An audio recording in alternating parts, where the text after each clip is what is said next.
Good morning বন্ধুরা। পেরেছি আজকে, একদম সেটা পরে বলছি। কেমন আছো সবাই? সবাই নিশ্চয়ই ভালোই আছো, আর আমি একদম বিন্দাস আছি। আর জানো তো, সেই তোমাদের বলছিলাম না আমি যাব আর যাব, এই করে করে তো একদম যাবার খাতার নাম রেখে রেখে দিয়েছিলাম, মানে আর যাচ্ছিলাম না। তো যাই হোক, ফাইনালি হাটে পৌঁছেছি আজকে। এ বাবা, জানো তো আমি ভুলেই গেছি, ভেবেছিলাম একটুখানি মোবাইলটা নিয়ে যাব, গিয়ে একটুখানি হাটের ভিডিওটা করে আনবো, কিন্তু আমি ভুলে গেছি আর নিয়ে যাওয়া হয়নি। তো বাড়িতে এসে পার্থকে দেখলাম, আমি যেহেতু বেরিয়েছি ও কিছুক্ষণের মধ্যে উঠে গেছে। উঠে ওই তোমার জানলা দরজা সব খুলে টুলে ওয়াশরুমে গেছিলো, ফ্রেশ হয়ে তারপরে বেরোলো। বলছে মানে বাজার করেছো? এত বাজার টেনে টেনে আনতে পারলে? না, একবারে টেনে টুনে নিয়ে এসেছি। মাছটা বাইরেই ধুয়ে নিচ্ছি, ধুয়ে টুয়ে তারপরে ঘরে যাব। আমাকে আবার চেঞ্জও করতে হবে, কারণ যেহেতু পুরো আমার ঘাম হয়ে গেছে, জামাটা পুরো ভিজে গেছে। আর যেহেতু বাইরেটাও ভালো করে ধুলাম, ঘরটা ঝাড় দিলাম, এসে বাসন মাজলাম কিছুটা, এখন মাছ ধুচ্ছি। সকাল সকাল উঠে আমি একটু হাটে গেছিলাম, আজ যাবো আর কাল যাবো করতে করতে ফাইনালি আজকে গিয়ে আমি হাটে উপস্থিত হয়েছি। আর হাটে না একটা জিনিস হয়েছে, হাটে দেখছি আগে যখন যেতাম হাটে না, ওই পুরো রাস্তাটা না পুরো মাটির ছিল, যখন বৃষ্টি হতো না ড্যাব ড্যাব ড্যাব ড্যাব করতো। এই কিছুদিন মানে আমি আগে 2 সপ্তাহ আগে 3 সপ্তাহ আগে গেছিলাম, তখন বলছিল ঠিক করবে, তাও ঠিকঠাক করেছে, বেশ ভালো। এখন বেশ মানে রাস্তাটা চওড়া করেছে, ভালো লাগছে, যেতে অসুবিধা হচ্ছে না, সবারই খুবই ভালো করেছে রাস্তাটা, বেশ ভালো লাগলো। এটা ভালো লাগলো, তাই তোমাদের সাথে ওটা আমি একটুখানি কথাটা শেয়ার করলাম। তারপর যাই হোক, আমি বাজার টাজার করলাম, সোজা হাটে গিয়ে মাছের বাজারে গেছিলাম। তো দেখলাম আমি বাইরে মাছ ধরছিলাম, যেহেতু আমি ঝুড়িতে করে মাছ আনি, তো মানে ঝুড়ির ভেতরে ব্যাগ থাকে, ব্যাগের ভেতরে মাছ থাকে, এবার না টপ টপ করে মাছের জলগুলো পড়ে। ঘরে সাইকেলটা পুরি না, আগে ঘরে সাইকেল তুলে ফেলতাম। তারপরে ওখানে গিয়ে একদম মানে কি বলবো, পুরো মানে মাছের যে রক্তগুলো সেগুলো সব পড়ে যেত। আবার সেই পিঁপড়ে ধরতো, বাইরে গিয়ে রেখে ও মাছ ধুয়ে টুয়ে ঝুড়ি ধুয়ে সাইকেলটা ধুয়ে মাছগুলো ধুয়ে একবারে ঘরে চলে এসেছি। সবজিগুলো আগে রেখে গেছি, সবজিগুলো মাছের ওপরে ছিল, মানে ব্যাগের ওপরে। তো এখানে সবজি কিনেছি, 2খানা থোড় কিনেছে, এই একটা থোড় ওখানে একটা রয়েছে। আর প্রায় অনেক সবজি এনেছি, যেহেতু আমি বেশি যাই না বলে, ওর জন্য একবারে নিয়ে এসছি। তোমাদের আবার দেখিয়ে এই যে কলাটা কিনেছি, এই কলাগুলো একটুখানি মানে ছোট, আমি যেগুলো ধরো বড় সেগুলো মাছের জন্য রান্না করবো, আর বাদ বাকিটা একটু বাটা করবো, ওর জন্যই কিনে এনেছি। খুব একটা বেশি দাম নেয়নি, এই কটা কলা 10 টাকা নিয়েছে, খুব কম নিয়েছে। আর এখানে রয়েছে ঝিঙা, এই যে আমার শাশুড়ি মা 14 বার বলবে ঝিঙা দাও ঝিঙা দাও, মায়ের জন্য ঝিঙা কিনেছি। এখানে সাদা পটল থোড় তো 2টো কিনেছি, এখানে রেখেছি, একটা ছাড়াচ্ছি রাখবো মানে রাখবো বলে। আর এখানে দেখো আম কিনেছি, এই আমগুলো ঠিক আছে, এই আমগুলো না সেদ্ধ হয়ে যায়, গলেও যায়, যেহেতু দোফালা। এখানটা লাল শাক কিনেছি, বললাম লাল শাক লাল নয় কেন, বলছে গরমে আর লাল হচ্ছে না। যাই হোক, একটু সবুজ সবুজ আছে। পাট শাক কিনেছি, ছেলেটা খেতে খুব ভালোবাসে, যেহেতু পেয়েছি এরপরে তো আর পাট শাক পাওয়াই যাবে না। আর এখানে 500 লঙ্কা কিনে এনেছি, একবারে আমার লঙ্কা ভীষণ লাগে, ওই জন্য একবারে 500 লঙ্কা কিনেছি। এখানে আবার পটল চলে এসছে। ভেন্ডিটা ধুয়েছিলাম, মাছের তলায় ঢুকে গেছিল, তো ওই জন্য ভেন্ডি এনেছি। আর যেহেতু আমি অত বাজার টেনে আনতে পারবো না, ভাবছিলাম যে আলুটা 5 কিলোই নিয়ে যাব, তো হয়নি। তো এখানে আমি আলু আর পেঁয়াজ আর আদা একসাথে কিনে এনেছি। আদা একটু বড় কিনেছি, এই বড় আদাগুলো না বেশ ভালো হয়, আর ছোট আদা কিনলে তেতো তেতো হয়, ভালো লাগে না। সেই হচ্ছে আমার বাজার। রসুনটা শুধু আনিনি, রয়েছে বলে রসুনটা আনলাম না। যাই হোক, এখন রান্না করবো, মাছটা আমি পরে দেখাচ্ছি। বাজার থেকে না থোড় কিনে এনেছি, মানে ওই হাট থেকে। তো ভাবলাম একটু আলু দিয়ে কালো জিরে দিয়ে একটু কাঁচা লঙ্কা দিয়ে একটুখানি থোড় ভাজা করি। ভেবেছিলাম একটু টমেটো আনলে ভালো হতো, কিন্তু টমেটো দেখলাম না, খুব একটা দেখলাম না। যারা যারা নেওয়ার দরকার সবাই নিয়ে নিয়েছে, কারণ এখন তো টমেটোর আমদানিটা একটু কম, ওর জন্য বাজারে খুব একটা পরিমাণে দেখতে পাই না। আমি যেতে যেতে সবার প্রায় নেওয়া হয়ে যায়, ওর জন্য আর হয় না। হ্যাঁ, আমাকে যদি 5টার সময় যেতে পারি তাহলে একটু পাওয়া যায়, কিন্তু ওই সময় তো আর আমি যেতে পারবো না। আর তোমার 500 1 কিলো এরকম তো দেবে না, যা নিয়ে আসবে ওই 5 কিলো মতো তোমাকে ততটাই নিতে হবে। ওই জন্য আর হলো না, নেওয়া হয়নি। যাক গিয়ে, টমেটো না হলে আর কি করা যাবে বলো। ধনেপাতার একটু দরকার ছিল, তো ধনেপাতাও হাটে খুব একটা দেখতে পেলাম না, একজনের কাছেই ছিল, তার আবার বিক্রি হয়ে গেছে। সে দেখি আটি বাজছে বসে বসে, বাজারে দেবে ওর জন্য দেখছি আটি বাজছে। এই ধরো 1 কিলো বা 1.5 কিলো মতো হবে, এর থেকে বেশি হবে না। এই সময় একটুখানি ধনেপাতা পাওয়াটা, টমেটো পাওয়াটা একটু মুশকিলের ব্যাপারই হয়ে যায়। যাই হোক, তাতে কি হয়েছে, আমি মাছ এনেছি, রুই মাছ এনেছি। রুইয়ের কি দাম মাইরি! কাতলার দাম শুনেছি বেশি হয়, রুইয়ের দাম বেশি আর কাতলার দাম কম। জ্যান্ত যে কাতলাটা সেটা আমি প্রায় 240 টাকা করেই কিনি, কিন্তু আজকে হাটে একটু মাছের দামটা কম, 160 টাকা বললো। কাতলা মাছ ওই জ্যান্ত যেটা, সেটা ওই যে হলুদ মাখিয়ে রেখেছে, আর কিছুটা একটু রেখে দিলাম। আর রুই মাছের দাম হচ্ছে 200 টাকা করে আজকে। মানে রুই মাছের জেনারেলি 200 টাকা দাম হয় না, 160 180 এরকম দাম থাকে, তো আজকে 200 টাকা। আর চিংড়ি মাছটা একটু বড় বলে তোমার 240 টাকা না 80 টাকা বললো, এরকম হবে। যাই হোক, আমি 250 চিংড়ি কিনেছি, কিনে নিয়ে চলে এসেছি। এখন ভাবলাম যে একটু জ্যান্ত মাছ যখন কিনেছি, একটু কলা দিয়ে জ্যান্ত মাছের ঝোল করি। আর কলার যে ছোকলাগুলো রেখে দিয়েছি, ওর ভেতরে একটা কলা কুচি কুচি করে দিয়ে একটু সেদ্ধ করে নেব, নিয়ে একটু রসুন, একটু লঙ্কা, একটু কালো জিরে দিয়ে না ভালো করে মিক্সিতে পেস্ট করে আর একবার কড়াইতে দিয়ে ভেজে নেব। ওটা খেতে না অসাধারণ লাগে, দুর্দান্ত খেতে লাগে জানো না। যেহেতু জ্যান্ত মাছের ঝোল করছি, তো ভাবলাম মাছের মাথাটা একটু দিয়ে দিই। আর আমি মাছের মাথা ছোটোবেলা থেকে খুবই ভালোবাসি। আজকে না অনেক বাজার করেছি, তো মন ভরে এক এক সময় যেতে ইচ্ছে করে না, ওর জন্য উঠতে পারি না। কিন্তু কালকে আমি ভেবেইছি আমাকে যেতেই হবে, আর যেহেতু ঘরে সমস্ত কিছু বাড়ন্ত, ওর জন্য ভাবলাম না এখন কিছু এনে রাখবো না, যদি এনে রাখি তাহলে আর ইচ্ছে করবে না, কিছু থাকবে না, ঠিক সকালবেলা অটোমেটিক ঘুম ভেঙে যাবে, যেতে পারবো। তো যাই হোক, সকাল সকাল উঠে গিয়ে অনেক বাজার টাজার করে নিয়ে এসেছি মনের মতো করে। প্রায় এখন অনেক দিন চলে যাবে, তারপরে আবার ওই কবে আবার খাতায় নাম লেখাবো তার তো ঠিক নেই। তো যাই হোক, এর ভেতরে একটু আদা জিরে লঙ্কা একটু বেটে নিয়েছি, এখন হলুদ আর একটুখানি তোমার নুন দিলাম, দিয়ে এখন ভালো করে কষিয়ে নেব। যখন একটু সেদ্ধ হয়ে যাবে মাছগুলো দিয়ে নামিয়ে নেব। ধনেপাতা, ওই যে বললাম ধনেপাতা হলে ভালো হতো, যাই হোক হলো না। আর খুব একটা পাতলাও রাখবো না, আবার খুব একটা গাঢ়ও রাখবো না, মিডিয়াম যেমন হয় সেরকম রাখবো, যেহেতু মশলা কম দেওয়া তো খুব একটা গাঢ় হবে না। আর এই ঝোলটা না খেতে আমার অসাধারণ লাগে, আর আমার কাঁচকলা খেতে তো ভীষণ ভালো লাগে, খুবই ভালোবাসি কাঁচকলার ঝোল বলো। একটু মাছের ভেতরে দিলে কি হয়, একটু মাছ মাছ গন্ধ বেরোয়, তো বাঙালি বোঝোই তো, ওই জন্য। আর এই দেখো, কলার খোসাটা একটু সেদ্ধ করে নিয়েছিলাম, ওই একটু নুন জলে সেদ্ধ করে এখন মিক্সিতে ভালো করে পেস্ট করে নিচ্ছি। ওদিকে পেস্ট করছি আর এদিকে দেখছি। এখন মাছগুলো ঝোলের মধ্যে ছেড়ে দিলাম, দিয়ে একটু নাড়িয়ে চাড়িয়ে একটু ফুটে উঠলেই নামিয়ে নেব।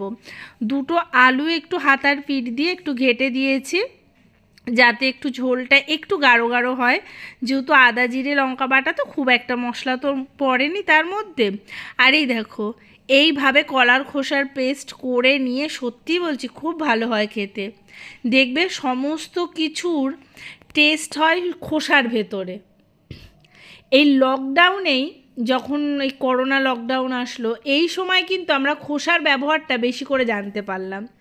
দেখবে পটলের খোসা, ঝিঙের খোসা, কলার খোসা তো আমরা সবাই জানি, এই ধরনের খোসাগুলো বাটা খেতে খেতে এখন ওয়াইটিতে ভর্তি, মানে খোসার বাটা খেতেও কিন্তু ভালো লাগে। হ্যাঁ, আমি আর একটা জিনিস দেখেছি, বরবটির মানে বেটে ভর্তা টাইপের, ওটাও আমি মানে কোনো দিন খাইনি, দেখেছি বেশ ভালো লাগে।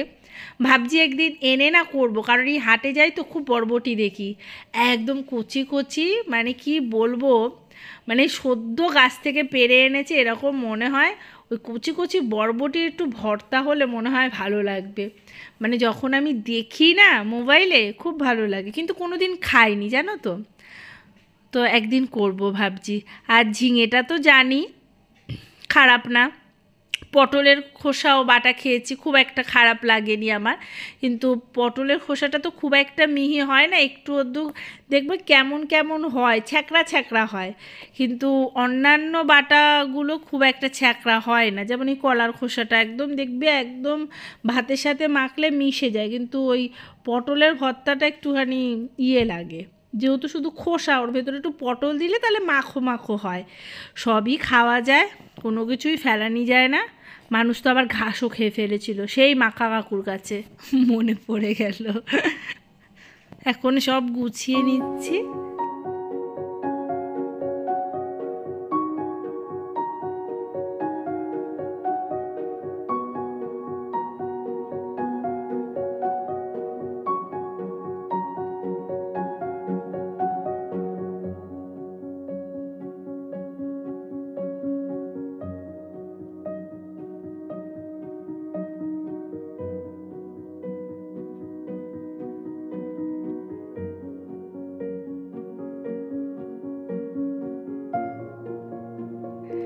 ছেলের স্কুল যেহেতু এখনও খোলেনি, বাবা ছেলে কথা বলছে, স্কুল থেকে কিছু টাস্ক দিয়েছে, তোমার স্কুলের একটা আছে, তো সেখানে সমস্ত টাস্ক দিয়েছে, তো বলল যে মোবাইলটা একটু ওকে দিও, ওর কাজগুলো করে নেবে, হোয়াটসঅ্যাপে দিয়েছে।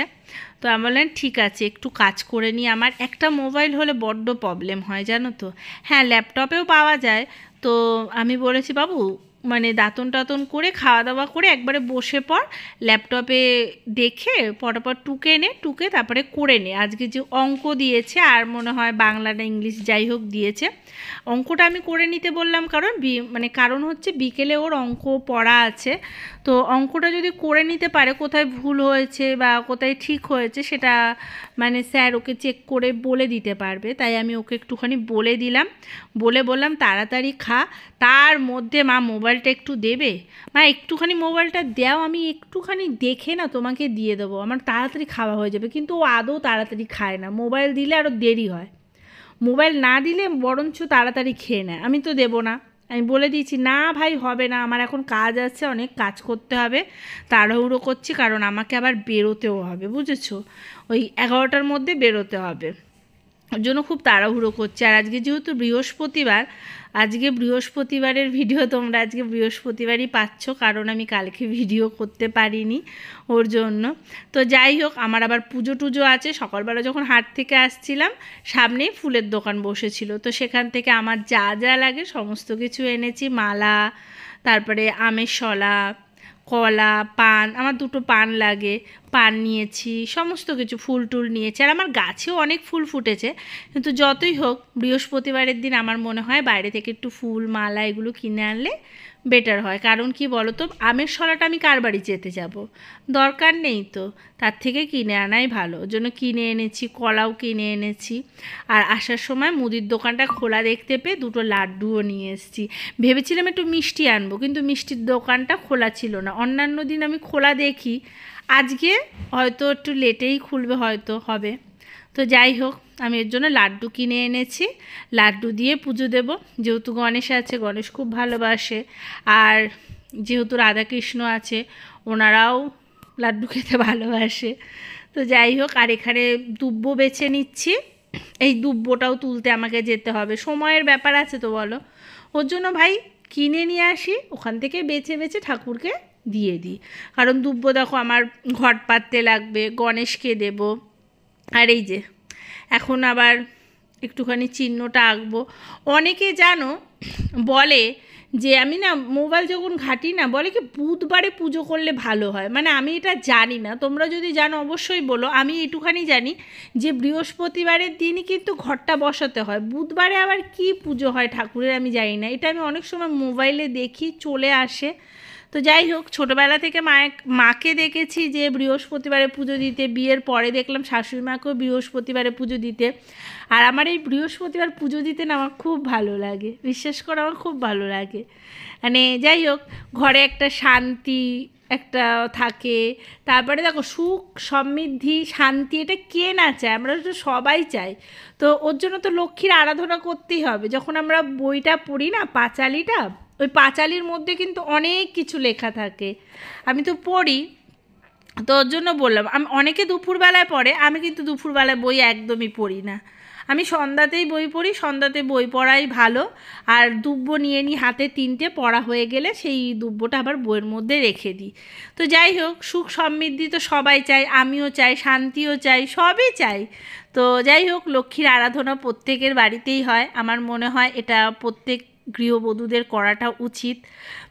যেহেতু আমরা সন্তান, স্বামী, তারপর শ্বশুর শাশুড়ি সবাইকে নিয়ে যেহেতু বসবাস করি, আমাদের এগুলো দরকার, একটা শান্তি তো দরকার, বলো তাই না?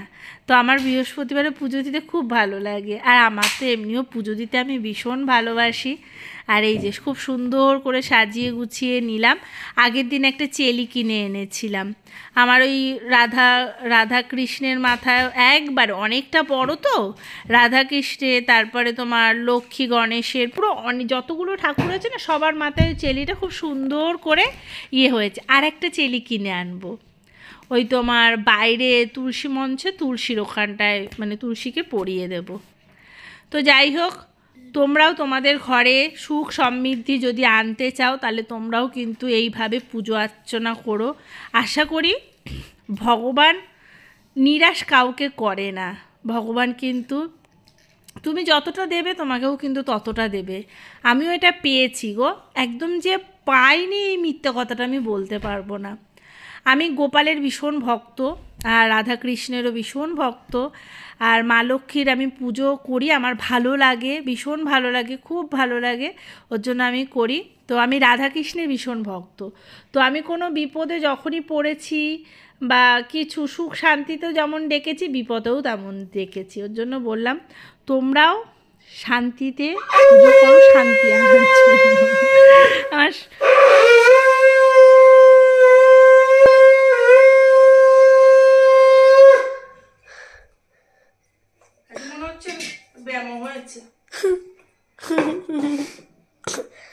আর একটা জিনিস তোমাদের বলি, এটা আমি জেনেছি ওর জন্য বললাম, এটা আমি জানি মানে পুরোহিতের কাছে শুনেছি, তারপর থেকে আমি এটাকে নিজে চেঞ্জ করেছি। কারণ কি বলতো, যখন একটা সুন্দর বাড়ি করেছি তার পেছনে সুখ শান্তির একটা ব্যাপার থাকে, তো সেই জন্যই আমি চেঞ্জ করেছি। তুলসী মঞ্চ আমি একটা করেছি তোমরা জানো, তো পরে সেটাকে ঠিকঠাক করবো খানে, এখন তো হবে না। এই তুলসী মঞ্চে না অনেকে প্রদীপ দেয়, মানে প্রদীপ দেয়, আবার অনেকে মোমবাতি দেয়, মোমবাতি না দিয়ে প্রদীপ দেওয়াটাই ভালো, শুভ লক্ষণের জন্য বললাম। তো চলো, ভিডিওটা আর বেশি বড় করতে পারছি না, আমাকে আবার বেরোতে হবে। তো আজকের মতো ভিডিওটা এখানেই মানে এন্ড করছি, আমি আবার বাইরে যাব, পুজো দিতে হবে। তো চলো, টাটা।